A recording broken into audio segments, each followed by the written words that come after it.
Hello and welcome to the Why Go Organic, as in Organic Hazelnuts webinar, hosted by the Oregon Organic Hazelnut Collective. I'm Sue Chen, I'm your webinar host. And in addition to being a relatively new but very enthusiastic organic hazelnut farmer, I'm also on the advisory committee of the Oregon Organic Hazelnut Collective, or OOHC. So first, a little bit about us. The group formed in 2017 and is the only organization providing education, building community, and creating resources specific to the Oregon organic hazelnut industry. Every year we have a summer tour, and this year's event will mostly likely be on August 25th. So mark your calendars with more details to come. You can also be a member for just $50, and that includes a ticket to the summer tour. There's lots of ways to get involved, and we'll follow up with everyone. And you can also go to Oregon Organic Hazelnuts.org. So on behalf of the OOHC Advisory Committee, we are so thrilled to have you on our very first webinar today. Thank you for giving of your most valuable time, and that's your greatest asset for going organic with hazelnuts, our favorite nut.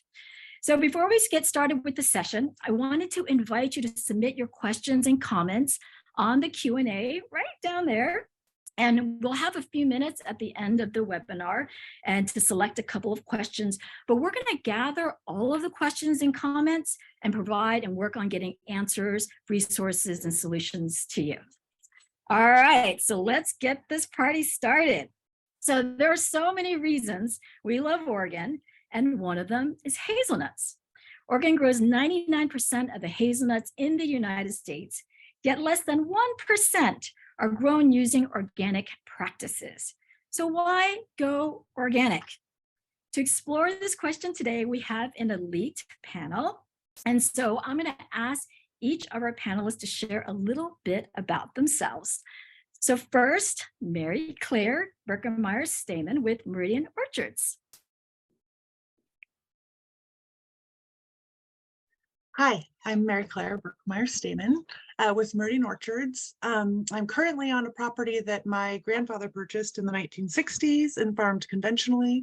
My father transitioned it to organic in the late 1990s. 1997 was the first year we were certified. My husband David and I moved onto the property in 2010 and have since been farming it organically. More recently, in the past 3 years, we've gotten pretty into regenerative organic and have really been pursuing regenerative organic certification through Dale Institute. So we're moving towards regenerative organic, but on the ground, it's just the two of us. We don't have any full-time employees. So we're sort of wearing all the hats and doing all the things, and it's a wonderful lifestyle. Including making this webinar today at your neighbor's including place. Making this webinar today.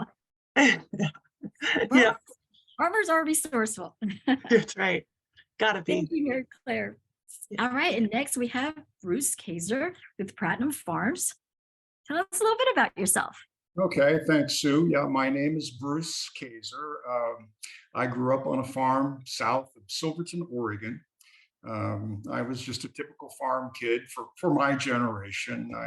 When I wasn't in school, I started picking strawberries and beans during the summers, starting at about age 9. And when I was 10, I started raising cattle on the home place. And I think when I was about 12, my mom and dad went on a long vacation and left me in the care of one of my brothers. And my brother was supposed to do some tractor driving for my dad while dad was gone, but my brother decided that I was old enough to do it. So from that point until I graduated from high school, I did a lot of combine driving, tractor driving, picking up rocks, all the kinds of things that farm kids do. Graduated from engineering school in 1976 and worked in the aerospace industry for a few years. And then I went to law school, and after I graduated, I lived in Seattle for about close to 40 years. My wife and I, we now live on our farm. I started getting involved in hazelnuts around 2004. And from that time on, it's evolved into what I call a full-time position. That sounds wonderful. What a long career, and to have it at this point with hazelnuts and all that you're bringing to the industry. We're so honored to have you. All right, and finally, Jed White. You have a name of a rock star, Jed White. So Jed White with Cascade Foods. Tell us about you. Oh goodness, that's going to be tough to follow, Bruce. Wow. I work for Cascade Foods here in Albany. We have been actively involved in the organic hazelnut processing industry for the last few years. It's a growing business of ours. We're bringing in more and more every year, growing the market, and it's actually has a really bright future going forward. So, yeah. All right. That's exciting. We can't wait to learn more. All right, so let's get going. So, Bruce, I'm going to start with you. And I'm going to start with you because we are talking about going organic, and it is involved and it is a process. Can you share more about the timing of going organic, the general requirements, as well as the transition? That transition if a farm is thinking about going from conventional to organic. Okay, I'll do my best. I think starting with last month, January, I submitted renewal paperwork for our organic certification to the Oregon Department of Agriculture. That's the ODA. And that was due by February 1. Now, that's paperwork for a crop that's going to be harvested next fall, roughly 9 months from now. And so understanding that kind of timing, I think, is important to transition. And if you don't understand it, it could possibly create a costly mistake for you. And that's what I'm going to talk about today. Just briefly, we have 3 orchards. We have an 18-acre Jefferson orchard that's certified organic, and I'll talk about that in a moment. And we've got a 7-acre Lewis orchard, and which could be certified organic, although it's not producing enough nuts yet. And then we have a 30-acre Lewis orchard that we're now transitioning, which has its challenges because of blight issues. And I don't have the time to go into all the reasons why we decided to transition and all the things that we're doing and the challenges and things. It's enough to say that we got to a point where we said, okay, let's do it. And then when we got to that point, then the next thing is, okay, what do we do now? And honestly, I really didn't know too much about the certification process itself at that point in time. I knew there was a 3-year transition period. There were going to be rules to follow. There was going to be paperwork, and there was going to be certification costs. And frankly, there was a little voice that was gnawing at the back of my head about the drop in yields, and whatever was left was going to be eaten by filbert worms because we couldn't spray for them, and all this sort of a 3-year apocalyptic period of going through these things, and until you get an organic premium, which, by the way, none of that really happened for us. It was a pretty easy transition process, but anyhow, we had a lot of questions about certification, and I tend to focus on cost first. And there are different certifying agencies. We decided to go with the Oregon Department of Agriculture for our own reasons. Oregon TILF is another one, but I started talking to ODA right away. And my first question was, okay, as we go through this 3-year transition cycle to organic, do we have to go through some kind of a certification process every year during those 3 years? And happily, the answer to that question is no. You don't have to do that. And what that really means is you don't have to incur that expense. You have to do all the things you're supposed to do, follow the organic guidelines, do the record keeping and so forth. But you don't have to pay the fee, and you don't have to worry about inspections up until the time that you qualify for certification. And that brings me to the real point here that I think is important. And I hope I get the dates straight. I mentioned our Jefferson orchard. That's certified organic. We started the transition period in summer 2019, following our last filbert worm spray. So year one was summer 2020, year two was summer 2021, year three was summer 2022. Let's say it was July, which is about right. And that was a couple of months before last fall's harvest.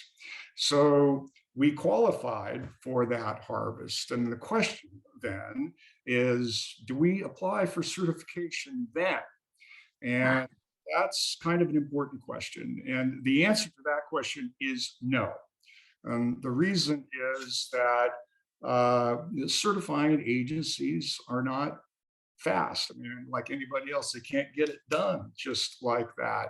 And I'm not certain that they would even allow you to apply that late. I know in ODA's case, they have a February 1 deadline. I don't know, Mary Claire may have a comment about this, but my sense is that if we had applied in July, it would have been too late. And so we wouldn't have had an organic certificate. And if you sell to Jed at Cascade, the first question he's going to ask is, where is your organic certificate? And if you don't have it, I'm speaking for Jed, I don't think he's going to pay you organic prices. And in the current market, approximately that's the difference between, let's say, $1.65 a pound and close to 40 cents a pound. So that's a big difference. And so I had learned enough about the timing issues early on from ODA that I knew ODA would allow us to apply for certification in advance of the time that we actually got there. And so we had to meet ODA's February 1 deadline. And actually, I was talking to ODA, I think in December 2021. I was antsy. I'd never gone through this before. I certainly didn't want to do anything that would cause me to not get my certificate, because I messed up in some fashion. And so they knew I was around. I might have been a bit of a pest, but got my paperwork in. We had an inspector out of the farm in March. And I got a piece of paper from the inspector at that point in time that everything was okay. We were passed and no problems. And then the actual certificate, I think the actual certificate came in May. I'm pretty sure I started bragging to Jed about that point in time. So the takeaway here, just to summarize all this, is you don't have to pay certification costs as you go through the transition cycle. But when you get there, you better not be late, because it could be very costly. Wow, Bruce, that is such valuable information. I hear that loud and clear, and I think anyone who's thinking about it does as well. Thank you. Mary Claire, do you want to add anything to what Bruce shared? No, I think what he said was great. Well, one little thing, the only thing I would add is that it's kind of it's a steep learning curve like everything. So when you first do it, it feels overwhelming, and there's fees that you were unaware of, deadlines that sneak up. But once you get used to it, it gets really straightforward and really easy. You know the information you're going to need every year at your inspection. You file it in the right spot as the year passes. It takes me about 7 minutes to prepare for an inspection. Wow. Because once you do it, it becomes like secondhand nature. So it gets easier. Okay. Jed, from your point of view, do you have anything to add to this Uh, question? A little bit. I would say that in my experience in the last few years dealing with, we work with the ODA also. I know folks work with Oregon Tilth. The ODA has been fantastic. They have been there anytime you need them. If you have questions, they're there to help. They tell you that it's been a really easy process. There's no bureaucracy. I guess I feel like they've just been super helpful on the processing side. It's good to know. Great. All right. Well, Jed, I have a question for you. I think that's on a lot of people's minds. You're not the farmer here, but you are the distributor of organic hazelnuts. So I have a two-part question. So the first part is, what was the market demand and the price for organic hazelnuts this season? And what do you think the future demand is going to be? Okay, that's the first part. And the second part of the question is, who are your customers? Oh, I thought we were friends, Sue. Ugh. We're good friends. Okay. No, I'm joking. The market for it's still such a small market in the state of Oregon. There is not that many organic hazelnuts. So it actually has become something in high demand. We've been in it for, I want to say, about 4 years. It took some time. Mary Claire was kind enough to also send us several leads. And it just takes some time. People want to know your story, know who you're buying from, purchasing from, want to know that you're not just repacking or, potentially doing something nefarious, at least the domestic customers. The Oregon hazelnut in general, in my opinion, hasn't always been marketed that well across the United States or even maybe across the world. The organic hazelnut is way behind that. People don't even know that it's an option. Our customers have become really diverse. They've gone overseas. They've gone Canada, Japan, Canada, United States. I'm trying to remember if we had some going to Europe. We're right on the precipice. I think we're in the infancy of an emerging market that I see a bright future for, but I'm not a farmer, nor do I pretend to be one. But I've also been told by a lot of people who know a lot more than me that if you show me a profit nag, I will show you a surplus at some point. I think that surplus is way down the road. And if you ask me to put a number on that, I probably won't, but it's not even something I consider. Hopefully that answered what you were asking. Well, what about the pricing of organic hazelnuts? Maybe compare it to conventional. Fantastic. Well, Bruce touched on it a little bit. This year, Cascade Foods paid $1.65 per pound, as opposed to, there were a couple price breaks on the conventional side, but overall across the board, organic was $1.65 a pound. There's no variety segregation whatsoever. One of the best things for anyone who's an organic farmer in Oregon is that another processor is actively out there seeking organic growers. So now farmers have competition. So you have two processors competing for your hazelnuts, which can only promote good things for you guys. And that's where I think the price ended up when we were competing around $1.65. I think that's what my competitor was paying. If they were paying more, no one's told me about it, but kudos to the growers who went to them if they did. That is what worked in our, I guess I'd say, pricing matrix for what we had pre-sold. Okay. So even though the market's pretty small, every organic hazelnut that you can purchase, you basically have it sold. Yes, it is. I only say that because I'm also an operations person. And if I have too many hazelnuts, that could be a potential problem. So far, the organic hazelnut market is still so small that I can process it, get it out in a nice, timely manner, and move it all around the world. There will probably be a point, in my opinion, where there's such a value for, say, Cascade Foods to process organic hazelnuts that I might even have to take in less, don't tell anyone, less conventional hazelnuts because of the demand. But like I said, we are at the infancy of this. It's the very beginning. The future, we just need to be open to see what the future gives us. But the future is very bright. That is what I would say. And that's what I tell almost all the growers. It's very bright. We love to hear that. Speaking of very bright, Mary Claire, do you want to add to that? I don't have much to add to that. No,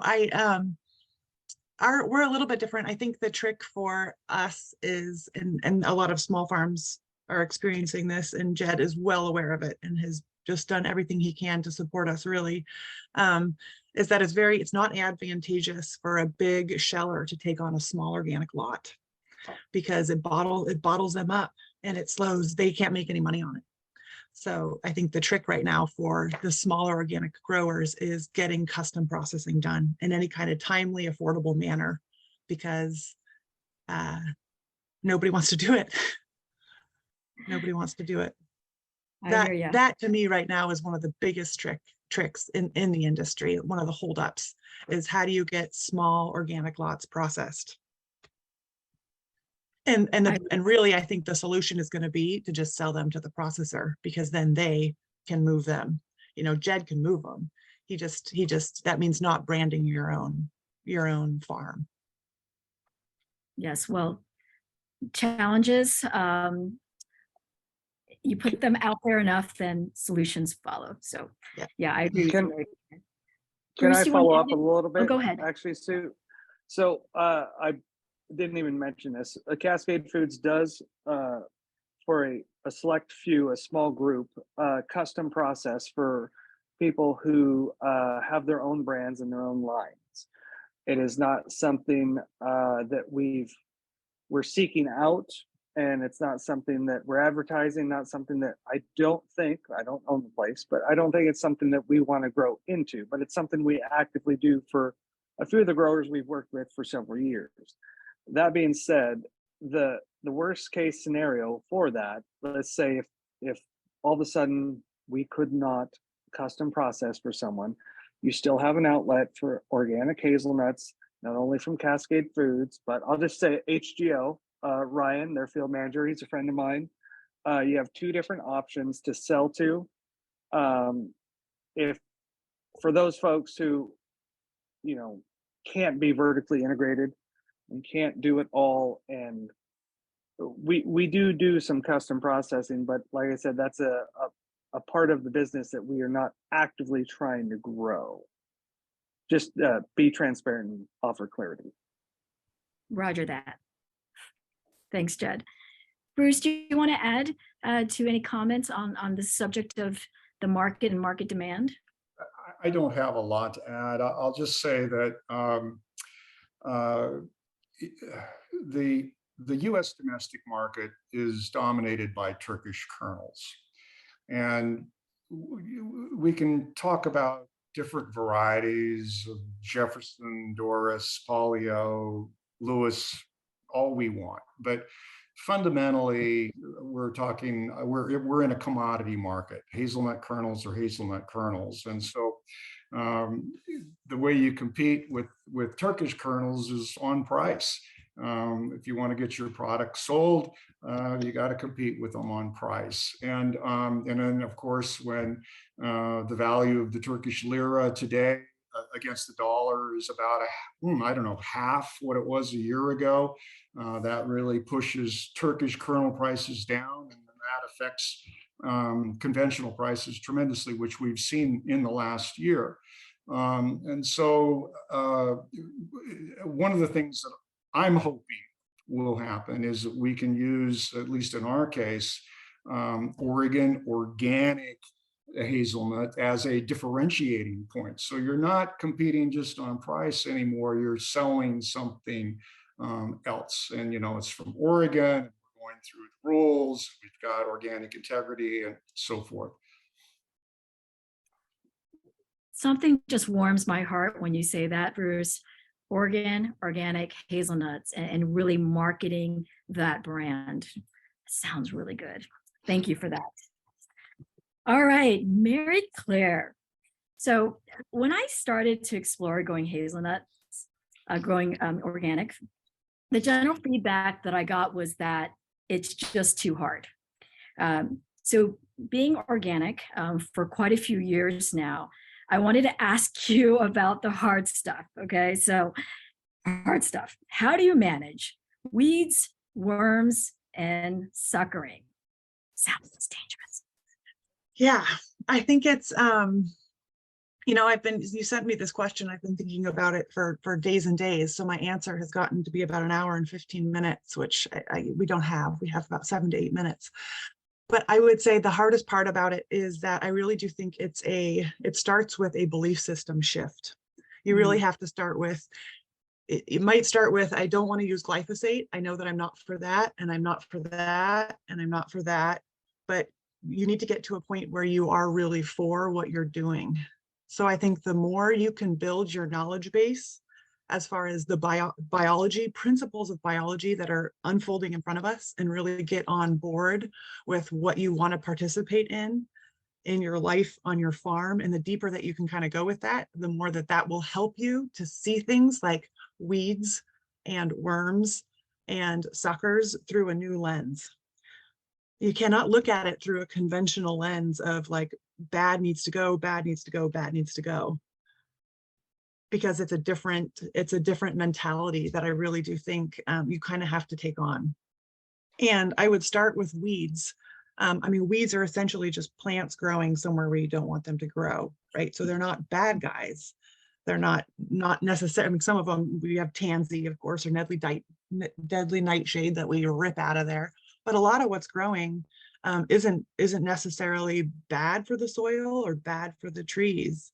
And they tell us a lot about the soil, because plants prefer different mineral compositions, which will indicate what's going on in your soil if you can learn to kind of pay attention to that.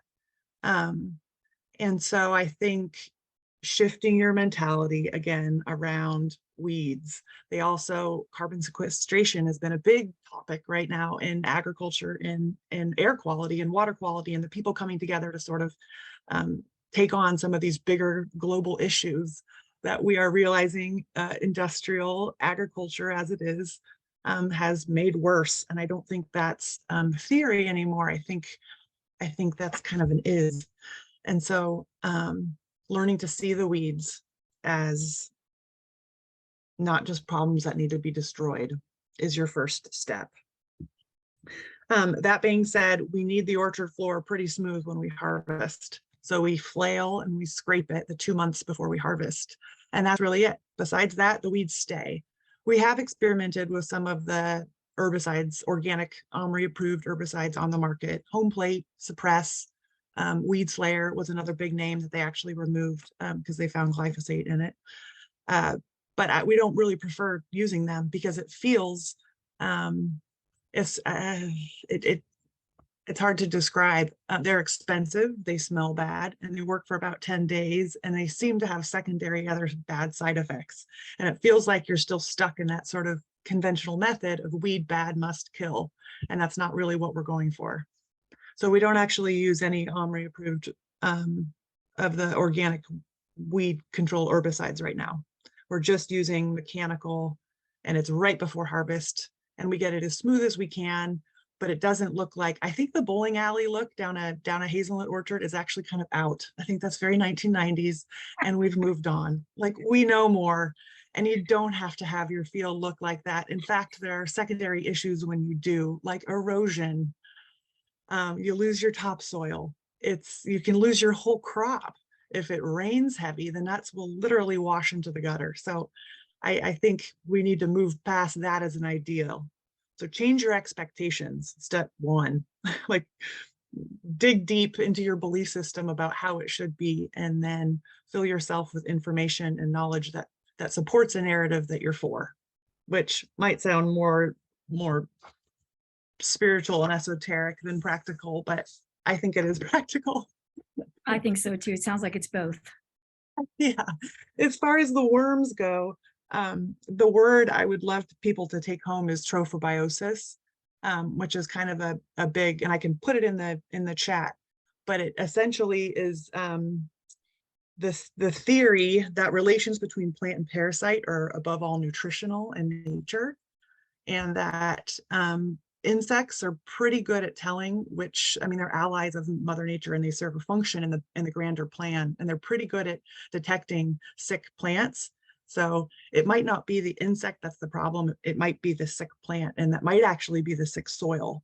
And so if you can work on the soil and then work on the overall health of the plant, that in itself, it's more of a deterrent than it is using a toxic application. So worms, we try Can to, you share that word again, please? yeah, trophobiosis, Trophobiosis. trophobiosis. I'll type it in the little chat. Okay, thank you. I have a book actually that I really love called Healthy Crops. You can't see it on the screen, but I can share the name and the author too. It was by a French scientist who was just brilliant, in my opinion. And he sort of came up with that theory and really evolved it. And then Trent Graybill with Soilcraft in Washington has really sort of pushed it through the regenerative agriculture circle. And it's really helped us reshape our lens in looking at issues like weeds, suckers, and worms through nutrition and soil health versus kill the thing. That being said, with practical applications of worm sprays and whatnot, we have done some of that. We've used Entrust with an oil. That's what Nick Wyman out of OSU and his trials sort of found to be the most effective. But the insects do build a tolerance to it, and you can't use it year after year after year. The filbert moth builds a tolerance to it, and it does kill off beneficials. So I don't love using it. I think you're better off maybe to step back and look at the big picture and try and interrupt its life cycle as many places as you can, and support more beneficial insects and natural predators.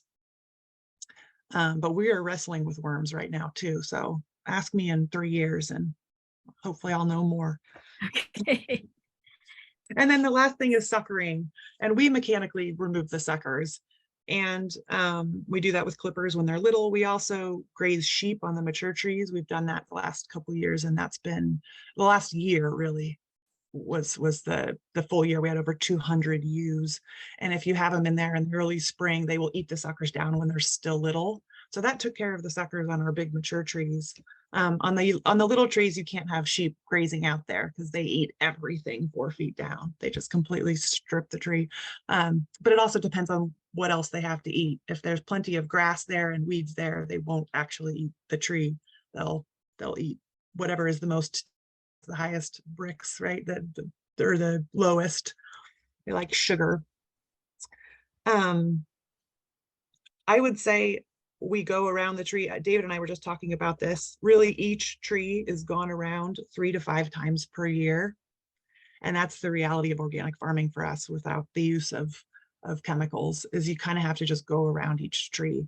But if you do it when they're still little, it's not super labor intensive. You can do it quickly.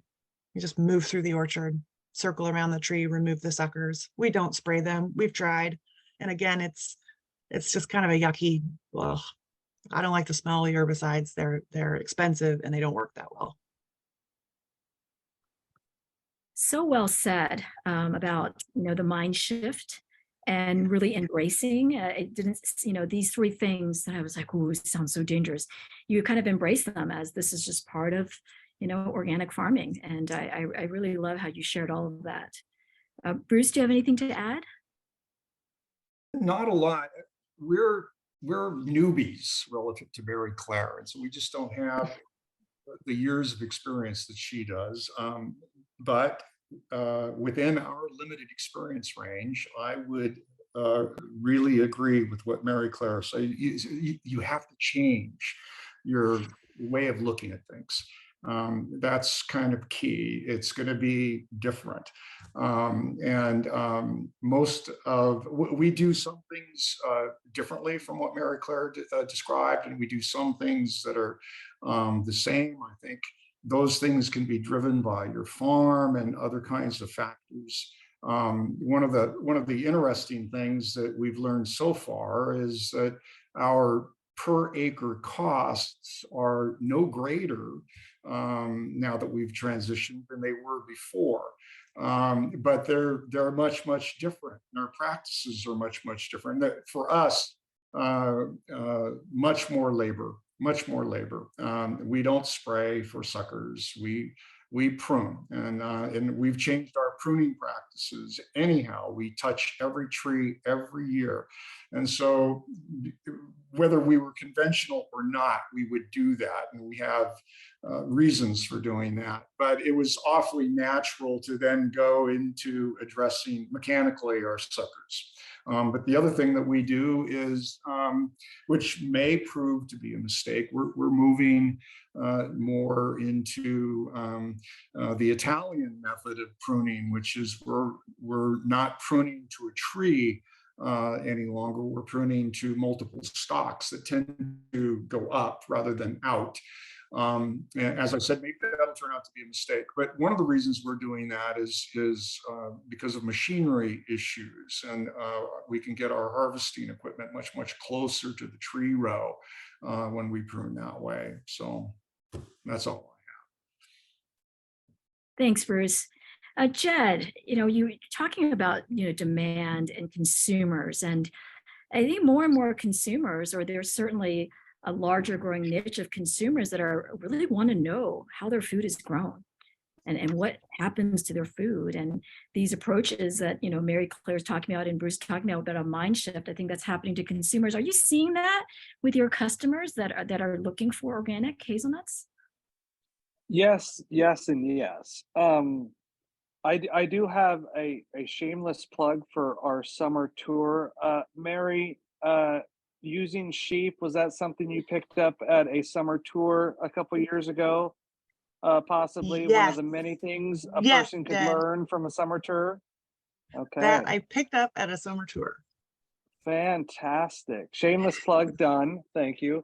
Back to your question. Yes, like I said, it's becoming more of a demand. One of the things that affects the pricing, just like conventional, is what we call the recovery, the kernel recovery, the percentage that we get out of it. Organic historically has been 10 to 15% less than conventional, and I'm talking about the meat of the kernel. That's an industry average.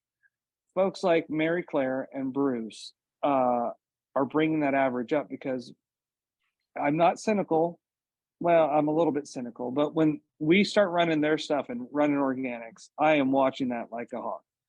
I have seen stuff that is not ideal run across our tables, and it's not good for anyone. It's someone who walked away from an orchard and just said, turn it organic and let's see what we get.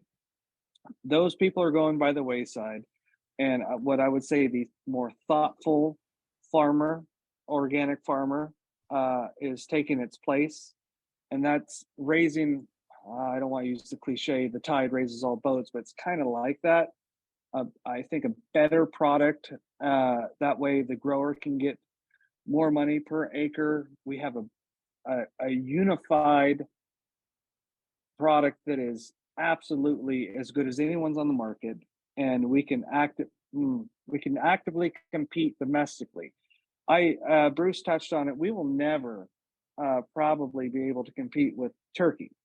You can land a pallet of organic hazelnuts in the United States, of Turkish organic hazelnuts, for about the same price that any of us, and I'll speak for every processor in Oregon, would sell a pallet of conventional nuts. It's a little more than that, but it's pretty close. That's extraordinarily discouraging when you're trying to get into the marketplace and you're getting your legs cut out from under you.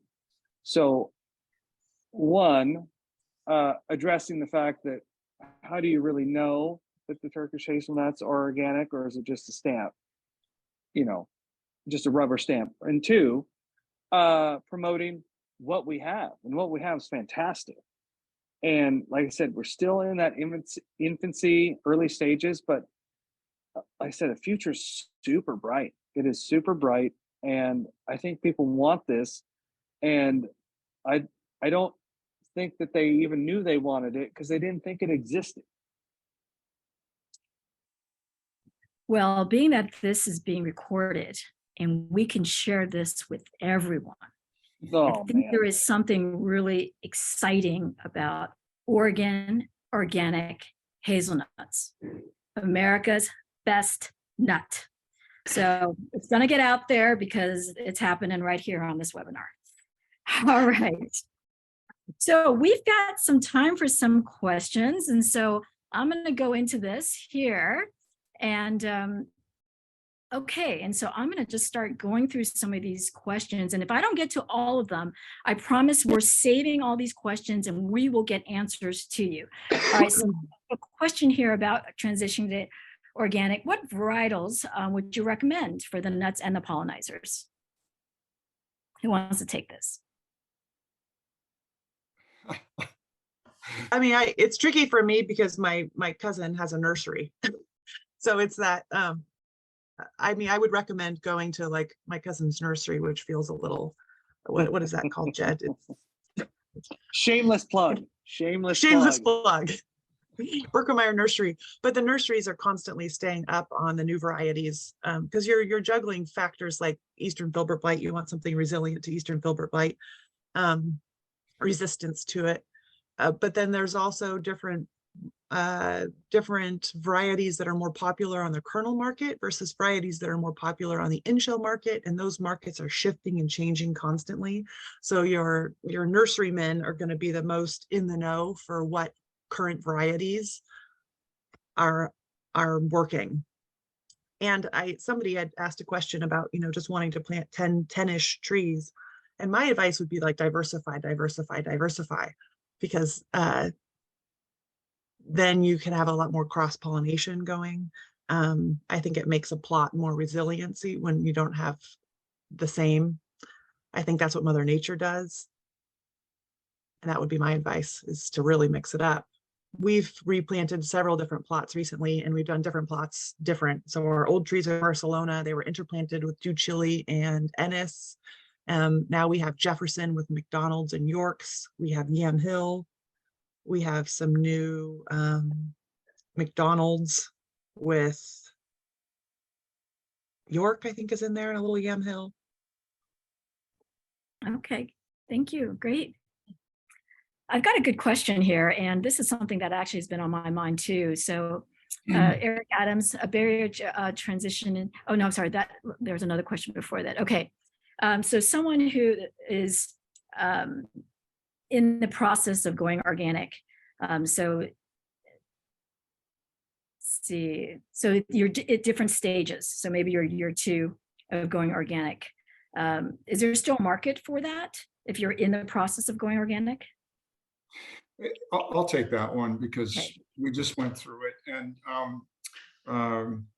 yeah, I mean, that was the question we asked. Okay, how are we going to sell this? And it was, for us, it ended up being an invisible process because we sold our nuts in transition like they were conventional nuts. And of course, the concern was what would be the dockage for things like worms and blanks, and would all that go up, or would it be, way out of sight?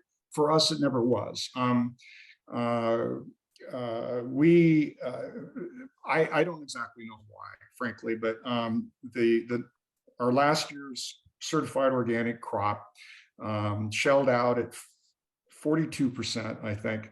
That's Jefferson. It's not a high shell out variety anyway.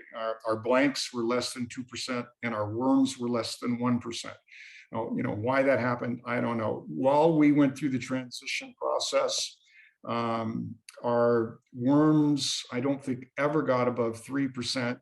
I think we had one year where we had higher blanks than normal, but nothing was um, out of line. And so we sold them, just like we always sell. And no questions asked. We got conventional prices, though. We didn't get any kind of a price premium. Okay, great. Thank you. Okay, question here. I think this is for you, Jed. A barrier to transitioning to organic is the possibility that a processor won't be available to deliver the organically grown crop to market. Jed, you mentioned that there's at least 2 processors currently. How likely is it that they will remain available into the foreseeable future? Oh, that's a good one. Real quick, jumping back to what Bruce was talking about the value of a transitioning orchard. I think I've had 1 or 2 of what I would call boutique chocolatiers, factories who've inquired about that, but it's nothing of any substantial amounts. So maybe that'll come at some point. The transitional hazelnuts, maybe get more of a premium, something between conventional and organic. That'd be great. As far as the 2 processors competing for your hazelnuts, I can only speak to Cascade Foods, and I would assume it would be great if someone from HGO was on here also, that they see the value in this, and that is why they are actively getting involved in it. Not to be just the most realist person, but it appears to be a revenue generator, and it appears that it's going to be one for a long time. Which is also why I say the future is bright. Yeah, I can't imagine us ever getting out of it at all, especially with how many more organic orchards are transitioning. There's hundreds of acres around this valley transitioning into organic. Some starting now based on the low conventional price, others who are doing it already. So I cannot imagine Cascade Foods getting out of this at any time in the future ever. And with that being said, I'm not going to speak for them at HGO, but I have a lot of friends there. I feel pretty confident they will probably be involved in this as well. Okay, that's pretty solid. Another question from Eric here. Said, Mary Claire, you noted small organic lots represent a disincentive to processors. What does small mean in terms of pounds? That's almost maybe more a question for Jed. But I would say under 100,000 pounds. Like if it's under 100,000 pounds dry in gel, or maybe it's more like 40,000 pounds. But I think, what would you say, Jed? Oh, that is a good one. Volume is king. It's always king. Since we are not actively pursuing custom processing anymore, when we were 40,000 pounds was the minimum. That's how our facility works. It's would love to do more, but it's just 40,000 pounds minimum. If you more is better. As far as the market in the future, I'll be totally honest that the mixed orchards are totally fine at this point, but the consumer is getting more and more fickle, in my opinion, and they are looking to have variety specifics, at least on the conventional side. And I come from a vegetable background. I've been around vegetables a long time, and the organics tend to chase it a little bit in the market, being that, oh, this is what we want, but we don't need to ask that of organics right now. I feel pretty certain that maybe 10 years from now that the consumer is going to say, I want organic McDonald's. I want them at 12 millimeters, and I want a bow on top, and I want my boxes to smell of your cologne, and I want a real nice note. I'm kidding. They're not that fickle. But I do think that is the future, though, of variety segregation. It's becoming a thing for all of us, all the processors. That is the future, but as of right now, an organic hazelnut is still an organic hazelnut as of today. Okay. All right. Like this question here. Are you using any cover crops, annual or perennial, to control weeds, erosion, and help with tree and nutrient capture? And also, we do have Rebecca Sweet on our session today, and she's with Buzz cover crop seeds, which many of you may already know. So are you guys using any type of cover crops? That's a good question. In our mature trees, it's naturalized. So it comes back every year. It's 6 feet tall in the late spring. And the younger trees where we're replanting old Barcelona, we seed the cover crop. And we've used winter rye, triticale, vetch, pea. And it gets nice and tall and high till it starts overgrowing the tree, and then we knock it down. The vole concern, I have heard other orchards be really affected by that, but my understanding is the vole will only girdle the tree or hurt the tree in any way if it has absolutely nothing to eat.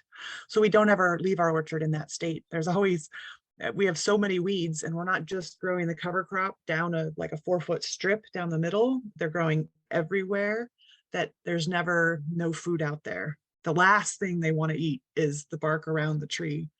So we've never had an issue with voles. If anything, I think voles, I mean, they burrow all these little holes out there, but those holes deliver nutrients right down to the root zone. So they do serve a function in the big picture of biology. I mean, they are allies of Mother Nature like everything else. And so I don't think every vole needs to be annihilated because we have this idea of voles bad. They don't eat the roots, they don't eat the trees. They're out there doing their thing with everything else. We do use predator poles just to kind of help bring in the predator birds. So we have osprey, or not osprey, red-tailed hawk. We have several red-tailed hawk that like to come around. And we have owls. So we use predator birds for them, but we don't use poison and we don't shoot them. We shoot the gophers. Sorry, gophers. Hear that. I understand. Bruce, do you have anything to add on cover crops? We've not on cover crops. We're doing the same thing that Mary Claire described, basically, and we've not had a problem with voles at all. I mean, they're there; they eat the holes just like Mary Claire described. But for us, I guess they would eat some nuts, but that's just a loss, and we have lots of predators around that are going after the voles all the time. All right. Here's a question about what's a good yield per acre for organic, knowing that you'll lose some yield to the stuff you have on the ground. I think 2,000 pounds to the acre is pretty standard, but a good yield, that's a good question. 2,000 pounds to the acre is a good yield. I don't know. I have just one thought. Maybe I'm totally off, but these high yielding kernel varieties, the McDonald, Jam Hills, Sacagaweas, Websters, I don't know if there's any organic mature orchards that exist in Oregon yet that are kind of hitting their wheelhouse. So I don't know if there's a real great answer for that. At least in my experience, I know we don't get every single organic hazelnut, but I think that's a tough one to answer depending on the variety. It's a hard one to answer. I asked that. We explored organics for a long time before we did get to the point where we said, oh, okay, let's do it. And that was a question that I asked and asked and asked, and it's hard to get an answer. It's hard to get an answer on the conventional side, quite frankly. And in our case, we had a number of reasons for deciding to convert our Jefferson orchard.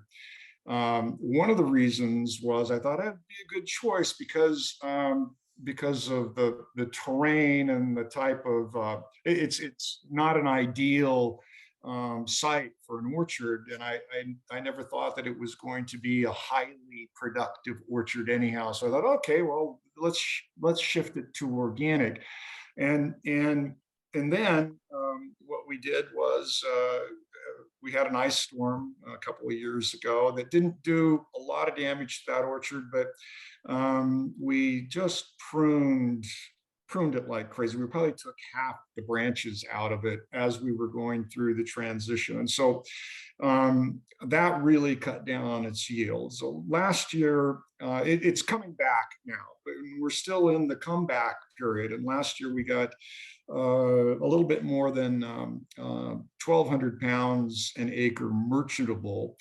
And I think that it's a guess, but it's going to be better this year.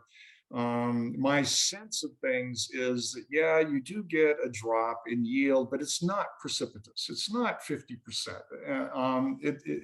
It's maybe down a little bit. And right now, that's the best I can do. Ask me 5 years from now, maybe I'll have a better idea. Okay, great. Well, I think we might have time for just one more question. I mean, this is kind of a cool question from Raul.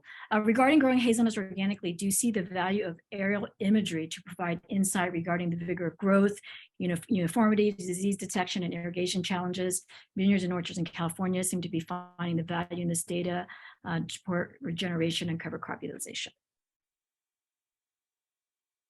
I think it's very informative. I think it's interesting imagery. We've looked at ours.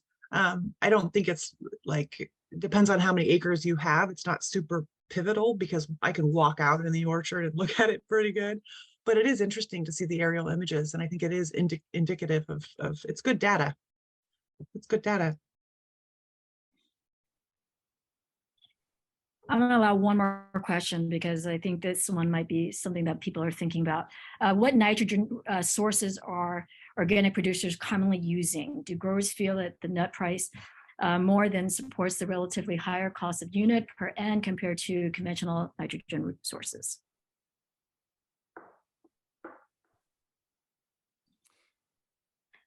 Go for it, Bruce.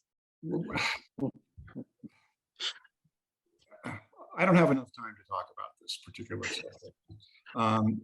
So what I will say is one of the first things that I looked at was fertilizer costs and comparing the cost of the conventional fertilizers that we were using versus the cost of certified organic fertilizers that were available.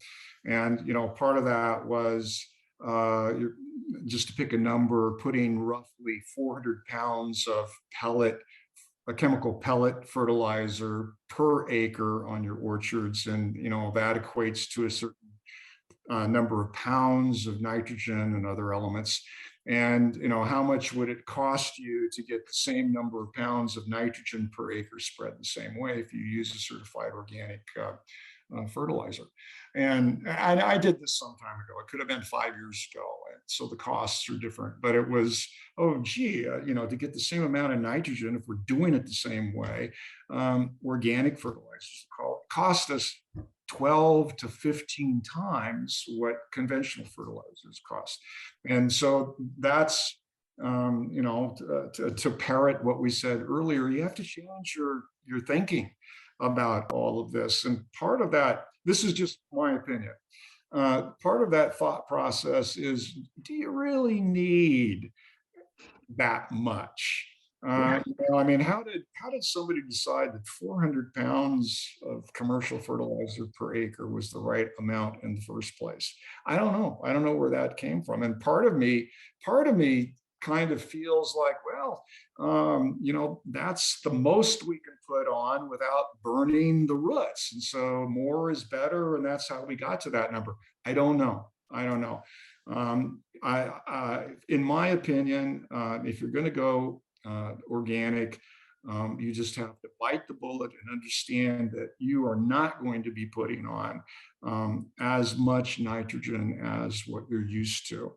And then you're going to have to wait and see what your yields are, how you're impacted. And as I just said, I don't think we're going to see a precipitous decline in yield. It's not an apocalyptic thing. So that's the best I can do. I think that's a great. The only thing I would add on to that is the more that you can get biology to work for you, the better. And I think the example of the redwood trees is often used, but there's these massive, massive trees that do not get nitrogen spoon fed to them every year. And they've grown for 500 years and they're enormous and very resistant to pests. And so it makes a really interesting study. But I think things like sheep grazing sheep where they're bringing nitrogen with them, right? They're processing it right there on the orchard. Worm castings, like the more fungal allies, the more bacteria you can get out there all brewing and working together, then the less you have to do. I think it's this mentality of I must put it on, more is better, cheaper is better, that has led us where we are Well, globally. on that note, let us where we are. But then, like Jed just said, the future is so bright. And so time flies when you are engaged and inspired. We've had such great questions, such good discussion. So our time is up. And so I want to thank you guys. You guys truly are the elite panel. Thank you for sharing your insight, your wisdom, and your experience today. And I want to thank you guys for attending today. We're so excited and encouraged with this turnout. It's just thrilling. And so the good news is that this webinar is being recorded. So it will live on our website so we can share and get this out there. We plan on having future webinars and more resources. And so you can just continue to go to Oregon Organic Hazelnut Collective.org. And then together we can further the mission of our favorite organic hazelnut. All right. Thanks, everybody. Take care. Be safe out there and stay warm.